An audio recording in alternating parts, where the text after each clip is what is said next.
നമസ്കാര സുഹൃത്തുക്കളെ, ഈ വീട് തലയോലപ്പറമ്പിനടുത്ത് മാവഞ്ചോട് എന്ന് പറയുന്ന ബസ് സ്റ്റോപ്പിൽ നിന്നും 1 കിലോമീറ്റർ മാറി പൂഴിക്കോലിലെ ഞാറകുന്ന് പള്ളിക്കടുത്തായിട്ടാണ് ഈ വീട് സ്ഥിതി ചെയ്യുന്നത്. ഈ വീടിന് 33 സെൻറ്റ് സ്ഥലമുണ്ട്. ഈ വീടിന് 33 സെൻറ്റ് സ്ഥലവും 2700 സ്ക്വയർ ഫീറ്റ് നല്ല അടിപൊളി ഒരു വീടാണ് ഉള്ളത്. അത്യാവശ്യം വേണ്ട എല്ലാ ആദായങ്ങളുമുള്ള നല്ല അടിപൊളി ഒരു വീടാണിത്. ഓണർ നാട്ടിലില്ലാത്തതുകൊണ്ടാണ് ഇത് കൊടുക്കാനായിട്ട് അവർ തീരുമാനിച്ചിരിക്കുന്നത്. അമ്മച്ചി മാത്രമുള്ളൂ ആ വീട്ടിലുള്ളത്. അതുകൊണ്ടാണ് ഈ വീട് കൊടുക്കുന്നത്.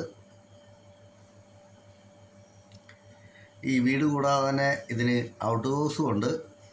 അത് ഏകദേശം ഒരു 250-300 സ്ക്വയർ ഫീറ്റുള്ള ചെറിയൊരു ഔട്ട് ഹൗസ് ഉണ്ട്. ജോലിക്കാർക്കൊക്കെ താമസിക്കാൻ പറ്റുന്ന രീതിയിലുള്ള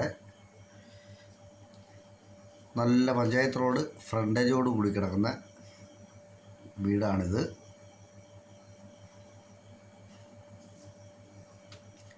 ഇത് പെയിൻ്റല്ല, ഇതെല്ലാം തടികളാണ്.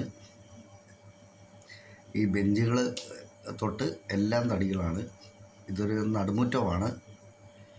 മീനെ വളർത്തുന്നുണ്ട്. ഈ നടുമുറ്റത്ത് തന്നെ മീനെ വളർത്തുന്നുണ്ട്.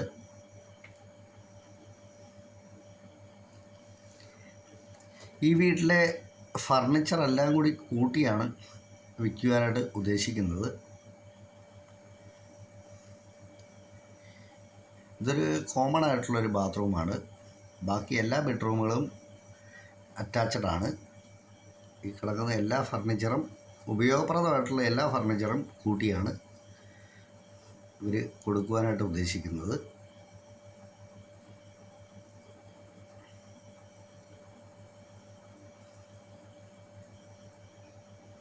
ഈ വീടിൻ്റെ ഓണർ ചോദിക്കുന്ന വില 85 ലക്ഷം രൂപയാണ് ചോദിക്കുന്നത്. 33 സെൻറ്റ് സ്ഥലവും 2700 സ്ക്വയർ ഫീറ്റ് വീടിനും കൂടി ഓണർ ചോദിക്കുന്ന വില 85 ലക്ഷം രൂപയാണ്. കച്ചവടം എന്നുള്ള രീതിയിൽ മാറ്റം വരുത്തുന്ന ഒരു വീടാണിത്.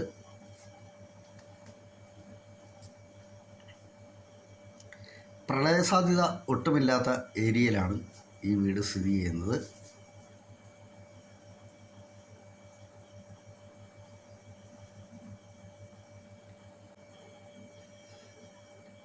ലോൺ സൗകര്യമൊക്കെ ചെയ്തു തരാമെന്ന് പറഞ്ഞിട്ടുള്ള ഒരു വീടാണ്. AC എല്ലാം, എല്ലാ ബെഡ്റൂമിനും AC എല്ലാം ഉണ്ട്. മുകളിലൊരു ബെഡ്റൂമിന് ബാത്ത് ടബും ഒക്കെ ഉണ്ട്. എല്ലാം നല്ല കമ്പനി സാധനങ്ങളാണ്. സെറേഡയാണ് എല്ലാം ഉള്ളത്. നമ്മുടെ ബാൽക്കണിയാണ്. ബാൽക്കണി നിൽക്കുമ്പോൾ മുറ്റത്ത് കാണുന്ന അത് ചെറിയൊരു അമ്പൽക്കുളമാണ്. ഇതാണ് നേരത്തെ പറഞ്ഞ ഔട്ട് ഹൗസ്. ഇതാണ് സെർവൻറ്റിനൊക്കെ താമസിക്കാൻ പറ്റുന്ന രീതിയിൽ നല്ല ഇതായിട്ട് പണിതിട്ടുള്ളത്. നല്ലൊരു പടിപ്പുരയുണ്ട്. വാസ്തു നോക്കി തന്നെ പണിതിട്ടുള്ള വീടാണിത്. ഈ വീടിനെ സംബന്ധിച്ച് കൂടുതലായിട്ട് എന്തെങ്കിലും അറിയണമെന്നുള്ളവർക്ക് വിളിക്കുവാനായിട്ട് ഓണറുടെ നമ്പർ തന്നെയാണ് വെച്ചിട്ടുള്ളത്. നന്ദി.